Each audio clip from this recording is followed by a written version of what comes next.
Welcome to Late to the Know-How. I'm Simon and this is Session 5, Part B. In Part A of Session 5, we printed some minis, we painted them up. I decided I didn't like the paint job, so I redid the minis for our halflings for West Blackworth. And then I kind of went over what I'm kind of going to be doing from this point on. Essentially, swapping my role around a little bit, basically going to try and be using myself more as a GM role, still using the oracles and random tables and everything to have things more random, but having the players or the characters be controlled more through the 000 or 000 player character emulator that I found on itch. So before we get on to adventuring, I'll just go over what I've done in regards to the 000 player character emulator. The 000 emulator comes with 5 tables of various traits under different headings, such as motivation and disposition and things like that. And I went through our 3 characters and grabbed what I thought would suit each character from what I initially rolled when I first created the characters, and using some of the traits from the D&D handbook and sort of converting them across. So that way that when we use the emulator, hopefully it'll be a bit quicker for me to generate their reactions instead of pondering for minutes. Alrighty, so let's just do a bit of a recap before we continue. So the previous night, they'd spent at the inn. They'd talked to a bunch of the locals, if they knew anything, and the locals didn't know anything. They don't know anything about the weather. They don't know anything about why the awakened tree went crazy. Though they did, or they have seen, several groups of strangers walking the Northwest Road, giving off a pretty strange aura. And then on this morning, they've talked to Sambal and Max Rowe in the inn. So Sambal was the innkeeper. Max Rowe was the scout that they'd met when they first when they first came to the village.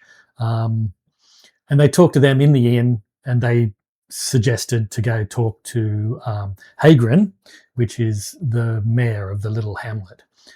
So they wander over to Hagrin's office, which is basically his house with a room set aside for his mayoral, whatever the word is, the duties of being the mayor. And he essentially reiterated the same kind of thing that the locals were saying, had told them the night before. No clue about why the weather is going crazy.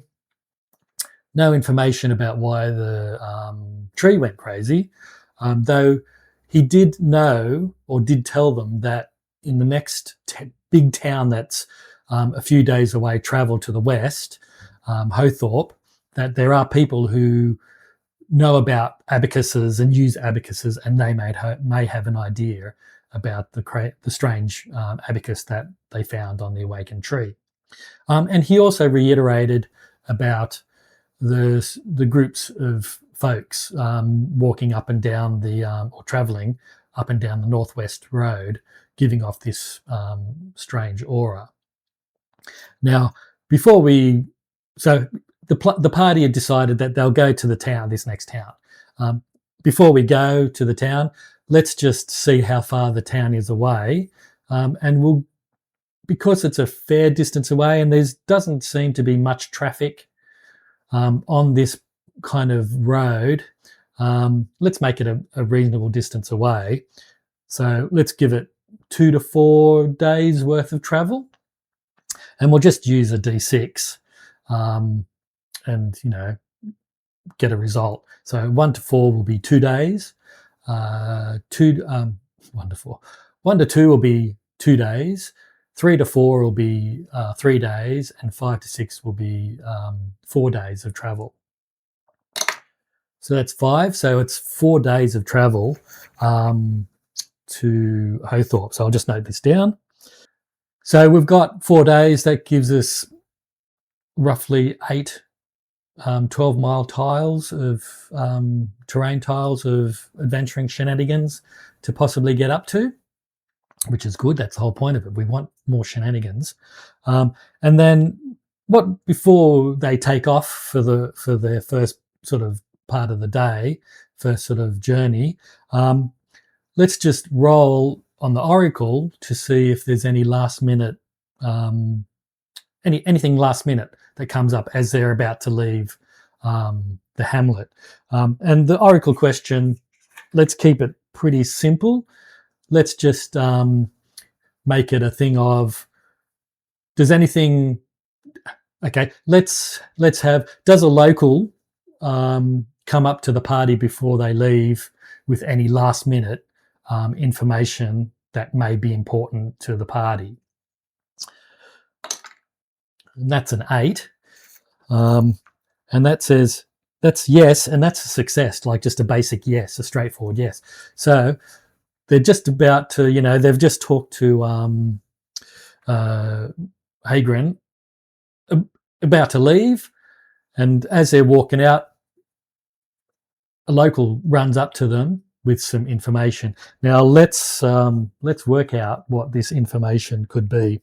So we'll use our Oracle. Let's see, what's the best way to do this? Well, we can use our complication result to sort of use as a table to determine what this information may be. So we'll roll on our complication result, even though it's not a complication. We'll just roll on it to see if there's what this information is. You know what? We won't do that. We'll just go straight towards our Oracle inspiration tables, which is our verb, noun, and adjective table. So let's just roll in our verbs, and I'll grab 2 for these. No, what? So we've got 8 and 4. We've got a curse for our verb. So I'll just note this down. Curse. Our noun, that's a 1. And that's a 9. Coin. This could be interesting. And our adjective, that's a 3. And a 5. Wise. All right, so the first thing that pops into my head is that someone's been given a coin from a wise man, but it's cursed.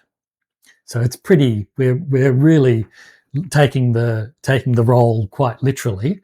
So someone's been given a cursed coin from a wise man, which is maybe the wise man's not so, not a real wise man. We don't know.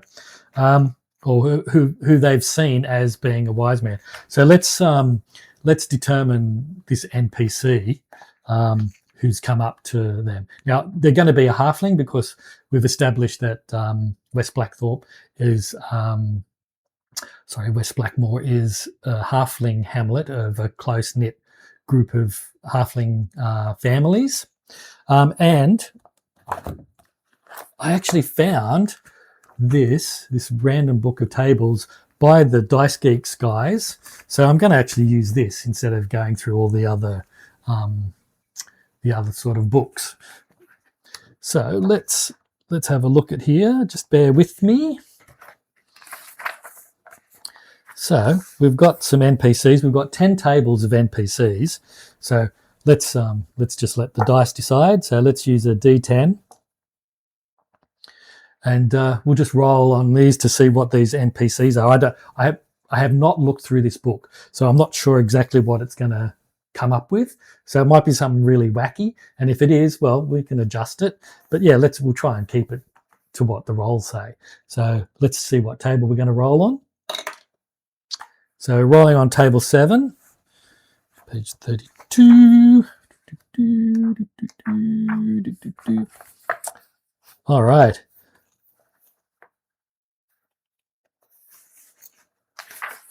Well, there's heaps. There's 100. That's great. Okay, so we've got lots. All right, let's see how we go. We've got 60. So let's have a look at what 60 is. So 60 says is Ulvana, and they've got their species as half elf, but we'll change that to halfling. And their occupation is a ruins explorer. Personality excitable, and appearance is poised. So let me just note that down, and then we'll come back. Alrighty, so I've written all that stuff down and had a bit of a think. And one of the things that I've thought of is that I should probably, after I make a roll on the Oracle, just pause and have a bit of a think and make it so that it sort of fits in with the story a little bit better, instead of just sort of, blurting out what comes on the top of my head straight away. It might sound like I'm going to be tailoring the adventure a bit more. And I guess now that I'm kind of going to be more of a GM, take more of a GM role, I think that's what I kind of want to do. Make it so it's got a little bit more coherency. So yeah, so I won't play around with what I've said now, but going forward, I'll start to take that approach to things. So while I was having a bit of a think and writing stuff down, I also grabbed a mini for Ulvana, and this is just a Ranger mini. And what I'll do is I'll do my usual. I'll reprint it. I'll scale it down so that she's of halfling size. And I'll reprint it and repaint her. And also, while I was looking around, I realized I've got a bunch of these coins here. I'm not sure exactly where I got these from. But yeah, that can be the coin that this cursed coin.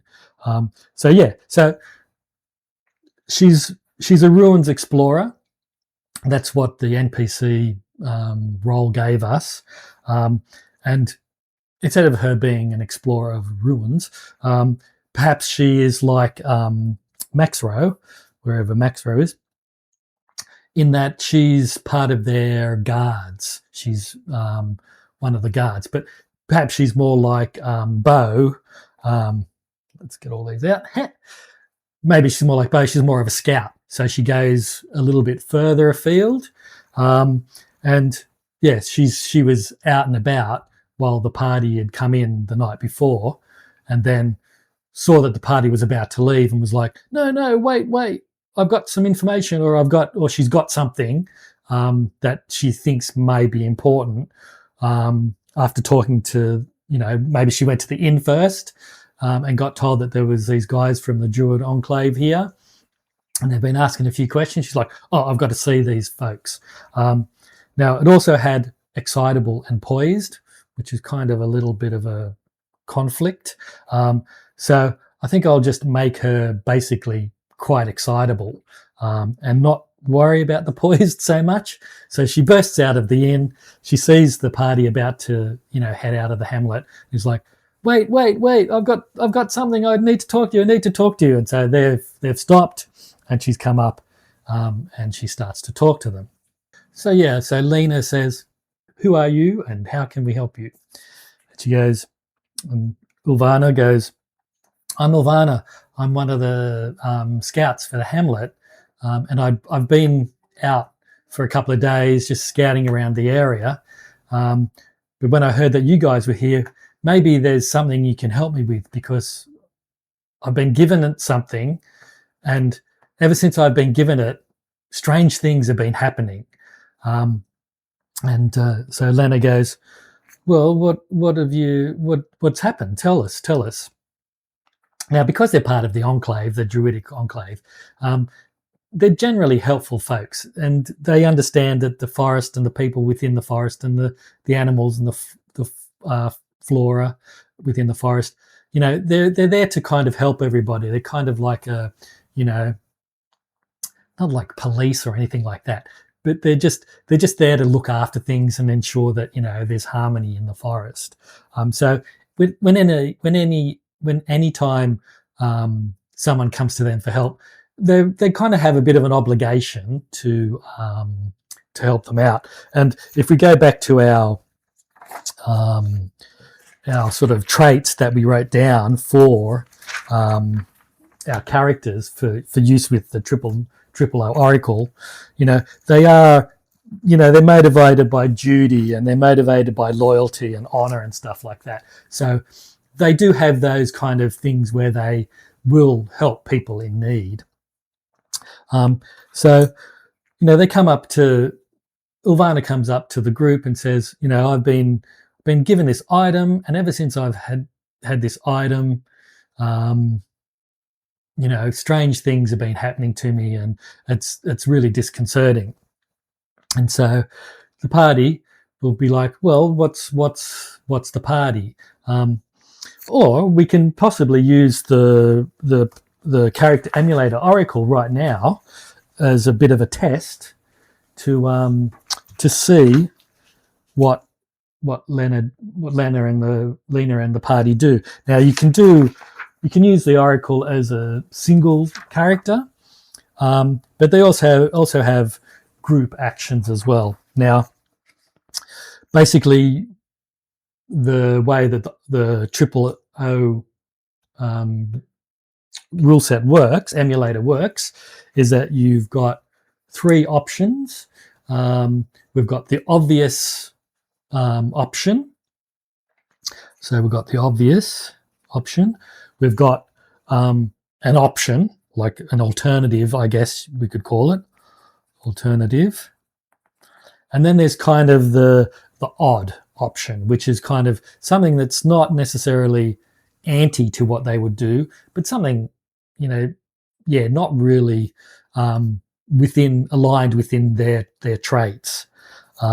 So because of their traits that we wrote down, them being having duty and honor and things like that, the obvious is that they would be helpful and would listen.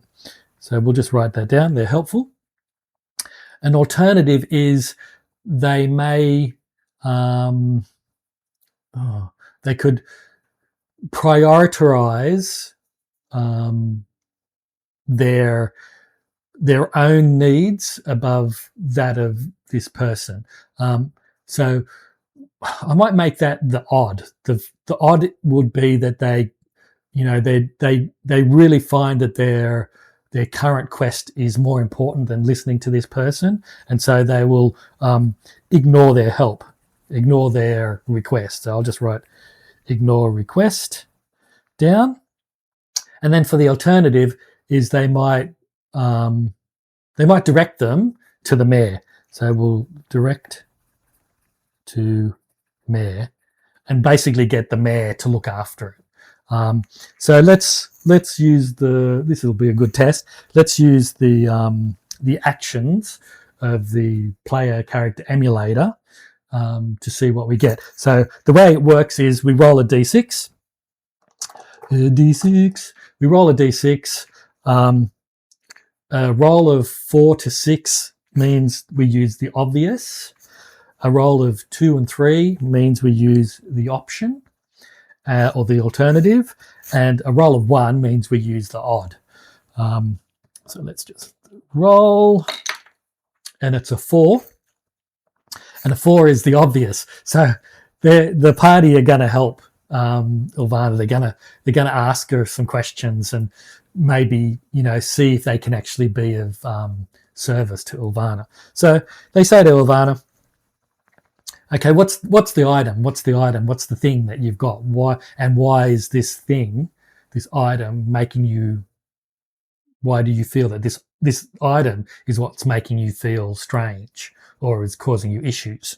And so Ulvana says, now through her oracle inspiration, I worked out that she was given this coin by a wise man, and she believes it's cursed. So she basically tells that to the party.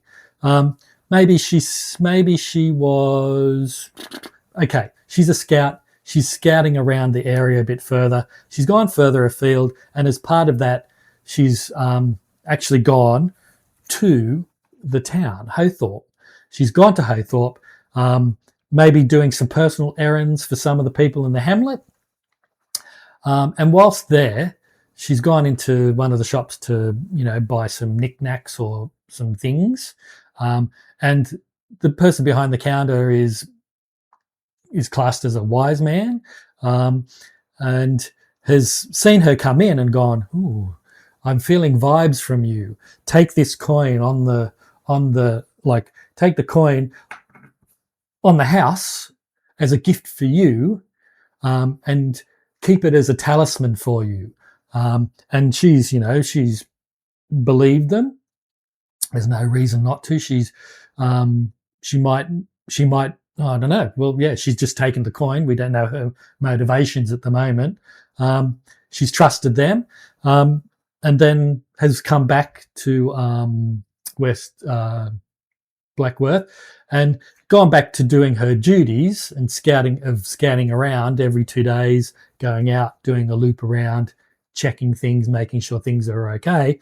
But ever since she's got this coin, maybe she's suffering some mishaps. She's fumbling things. She's tripping over stuff that she normally wouldn't. She's usually quite good at being in the sort of woods. She's a scout. She knows how to be stealthy and quiet, how to observe, but maybe she's not being stealthy. She's missing things. She's stumbled onto something that she would normally not, like she might have been walking through a trail and normally she would know that there's ahead of her or off to the side, there's a group of animals, but she's just blundered into it. And so she's a bit upset about it. She just feels that there's something she's this coin has given her misfortune. Alrighty, so we'll get the characters to actually do some stuff. So none of them have detect magic or anything like that, but Lena has a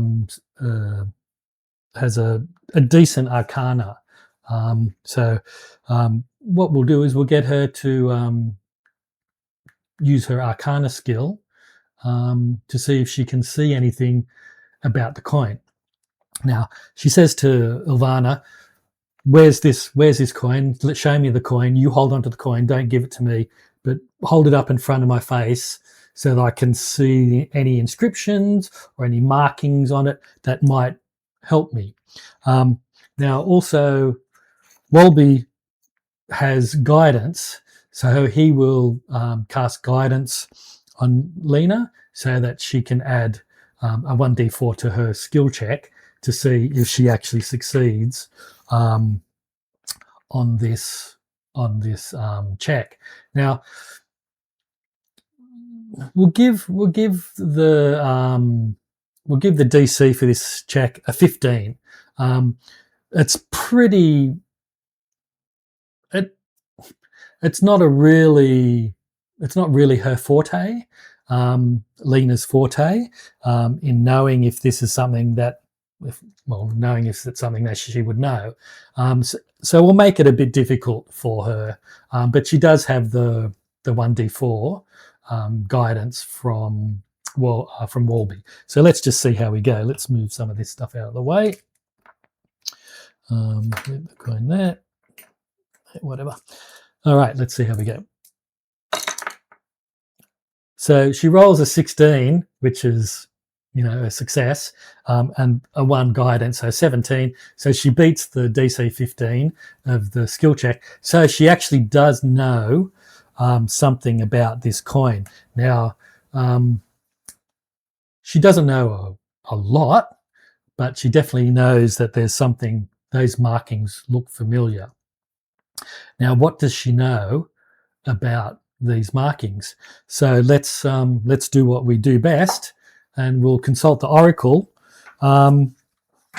with some inspiration to see what kind of things she may know about this coin. So we'll just use our inspiration tables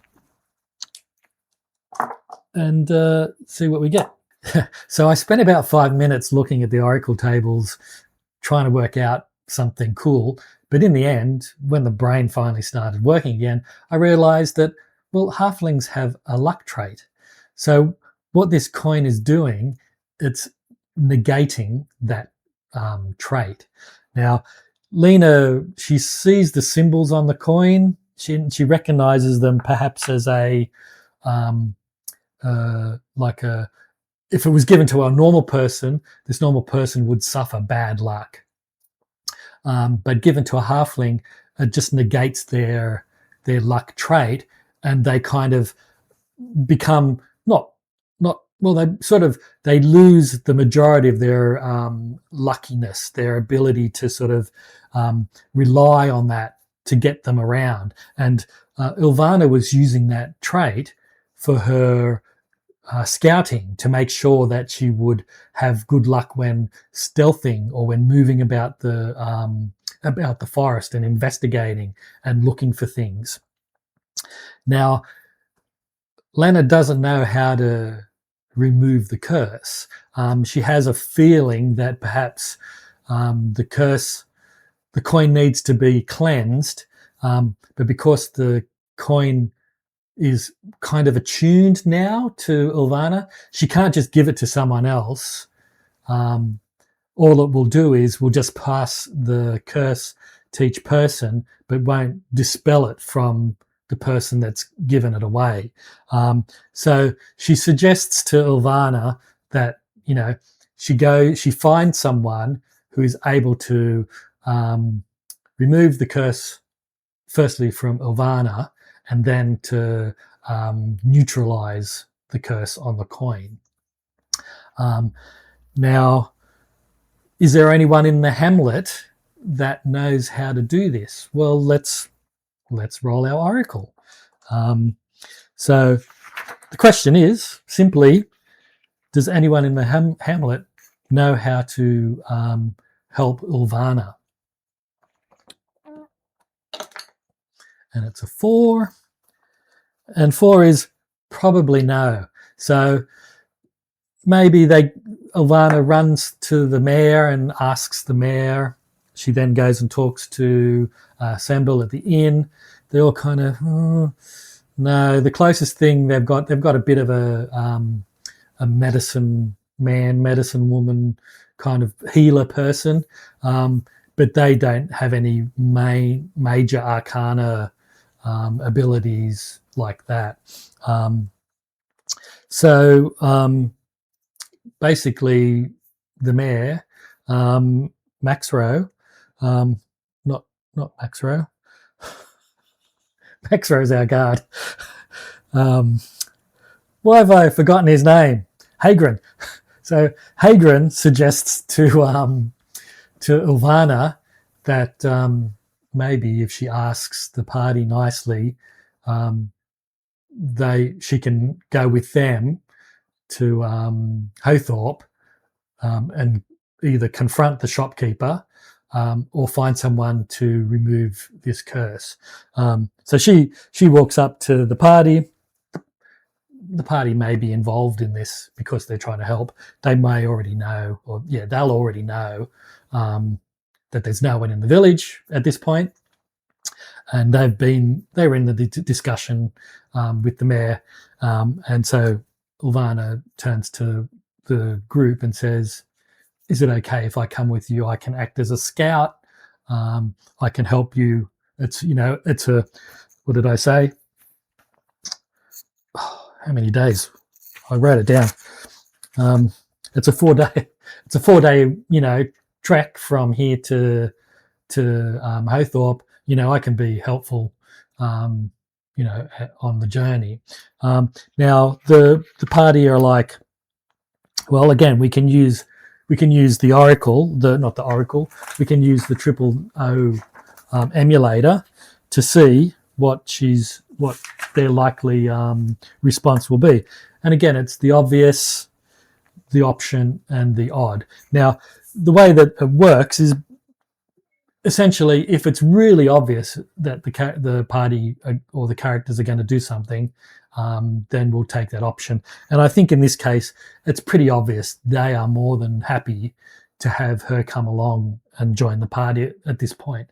They may find that it might be a thing of, well, look, we got attacked by this awakened tree, and so we want to make sure that we've got enough you know, firepower on our side in case something like this happens. And from a DM's point of view, Ulvana goes, awakened tree attacked you. What's this? So does Ulvana know a reason why, or know anything about this awakened tree, or the forest, the awakened trees in the forest suddenly being aggressive?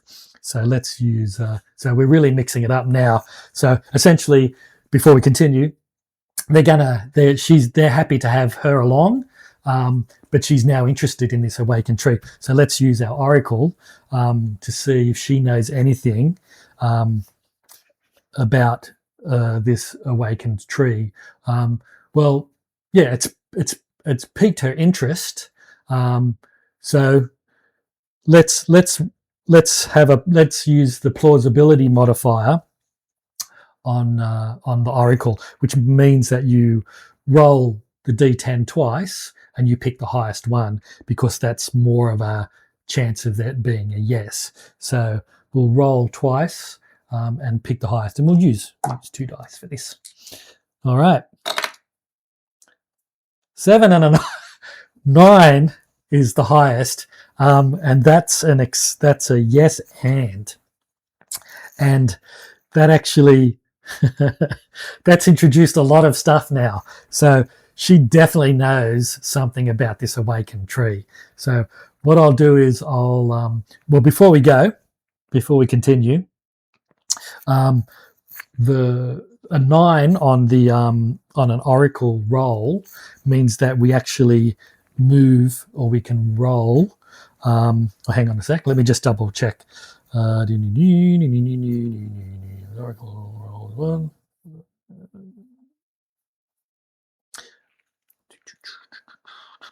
Yeah.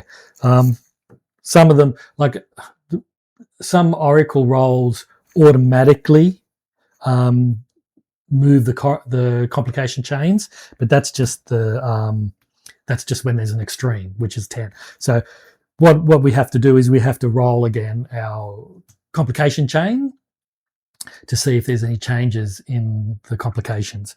So again, it's a 1 to advance it to the next dice. So 6, nope. A 9, nope. So our complication chains aren't advancing, but it's a yes and success on the Oracle chain. So what I'll do is I'll write all this down. I'll take a break. I'll write all this down. We'll get some thoughts together about what this could be, and we'll be right back. Alrighty, so this is what's happened. Basically, Ulvana has been doing her normal scouting routine, going out every couple of days, ensuring that the hamlet is, safe.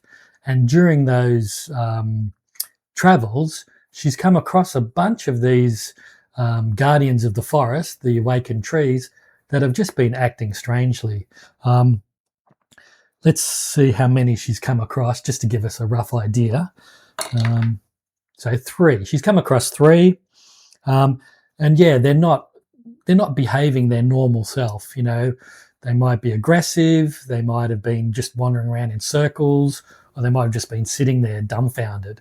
And because of her this weird curse that she's got, she's not had really great luck avoiding them, and perhaps she's had to defend herself against one or two of them. Let's just say out of the three, she's had to defend herself against two of them. So one she's managed to get away from or avoid, but the other two she's had to defeat.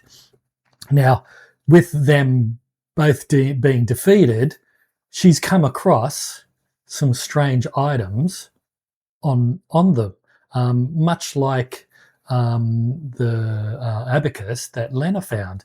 Now, when we looked at the abacus, we just rolled on the oracle and determined that it was a ghostly sort of item.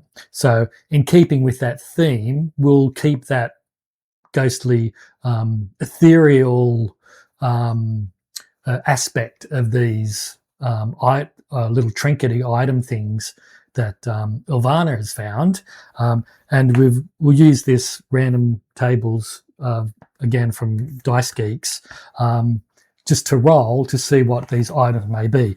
Now it has one of the tables is a items in a hermit's excuse me, items in a hermit's cave, which kind of, bits of string or, strange looking rocks or, stuff like that.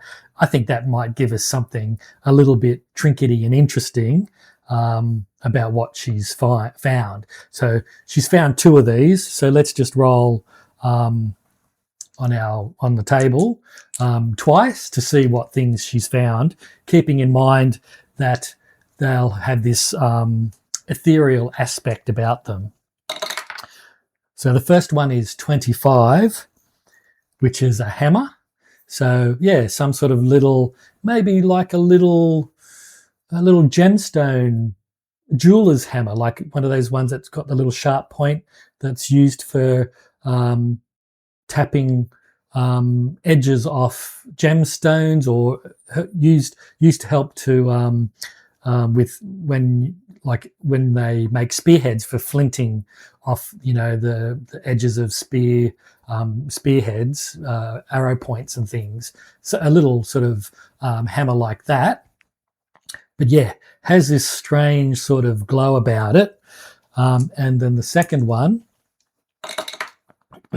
is 84, which is a mace. So a larger version of this hammer, perhaps, more of a weapon of sorts.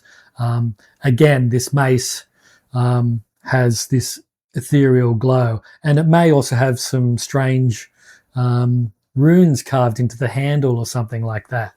Yeah, so let's go with those two items that she's found, and she shows them to Lena, who gets out the abacus, and they put them sort of together, and they can see that there's definitely some connection.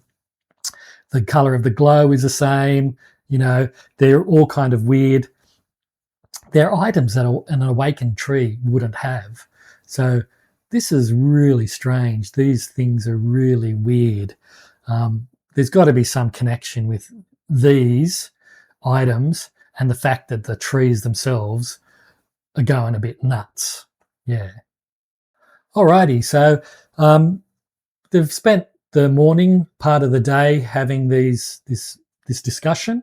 They've also talked about the fact that there's this group of people, this strange group of people with the strange vibes. And Ulvana says, yeah, I've seen them. I've tracked them for a little bit. I've made sure I've stayed out of their way.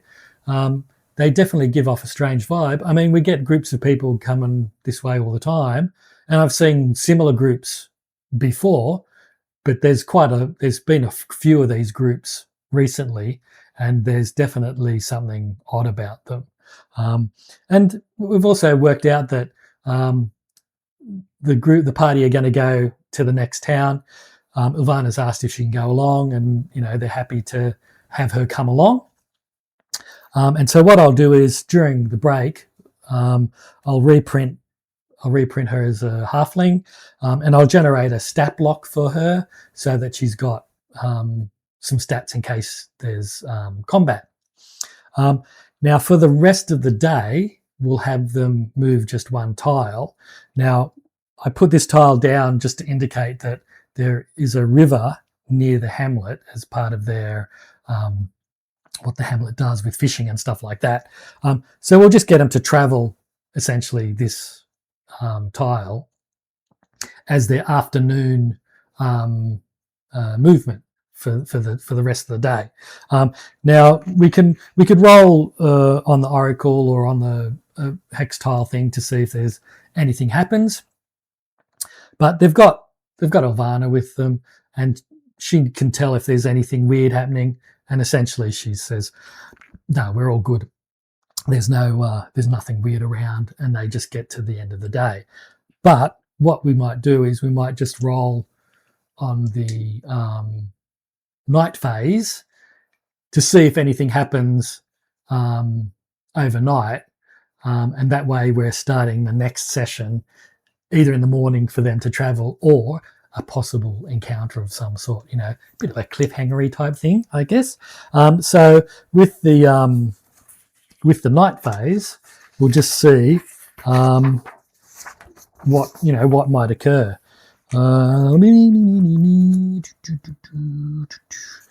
So here we go. So then we just roll on our resting table to see how the rest is. And it's a 9, and it's a good rest, and they've got advantage on survival for that roll. So they've travelled the afternoon, they're getting to know Ulvana, she's getting to know them. They're kind of gelling pretty well, I guess. They set up their camp for the night, like nothing happens during the afternoon. They set up their camp for the night. She knows exactly where to camp. She's done this, 100 times before. She finds a little, clearing a little bit out of the way off the road, where, she definitely knows there's no sort of animals or anything strange like that. They set up their camp. They get a good night's sleep, and they get such a good rest and stuff like that, that the next day they've got that advantage on survival, a little boon for them for the next day. Yeah, so I think they've done a lot. We've done a lot this session. They've worked out a few things. They've worked things together. Some stuff has come together, and yeah, they're ready for the next day. So they've basically got 4 days at this point of travel to get to the next town, to get to Hothorpe, and we'll see what happens in the next 4 days. So thanks for joining, and hope you enjoyed it, and we'll see you later.